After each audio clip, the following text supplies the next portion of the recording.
Main এবং straight এই দুটো শব্দ ব্যবহারগতভাবে আলাদা। প্রচুর কনফিউশন আমি দেখতে পাই আমাদের লার্নারদের মধ্যে, বাট ব্যবহারগতভাবে দুটো শব্দ যথেষ্টই আলাদা। রিমেইন বেসিক্যালি একজনের স্টেটটা বোঝায়।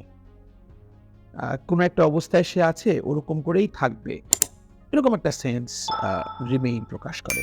আপনারা দেখবেন যে আপনি যখন লাইব্রেরিতে যান, আমরা বলি যে প্লিজ রিমেইন সাইলেন্ট। হ্যাঁ, এখানে যেমন একটা উদাহরণ দেওয়া আছে, রানা রিমেইন সাইলেন্ট। তার মানে কি, সে সাইলেন্ট ছিল, চুপ ছিল। চুপ সে আগে থেকেই ছিল, সেটা কন্টিনিউ করলো। স্টে ব্যাপারটা হচ্ছে একটু ডিফারেন্ট। স্টে বলছে যে একটা প্লেসে থাকার ব্যাপার। being at a place. I went to my uncle's house and stayed there for 5 hours. আমি আবার আঙ্কেলের বাড়িতে গিয়েছিলাম এবং সেখানে 5 ঘন্টা ছিলাম। এই যে স্টে, এটা কিন্তু প্লেস নির্ভর। ঠিক আছে? তারপরেও আমরা বিভিন্ন সময় দেখি যে আমরা ব্যবহার করি স্টে ব্লেসড, স্টে কুল, স্টে কাম। এগুলো ব্যবহার আজকাল দেখা যায়, বাট গ্রামাটিক্যালি এই দুটোর পার্থক্য কিন্তু এমনই।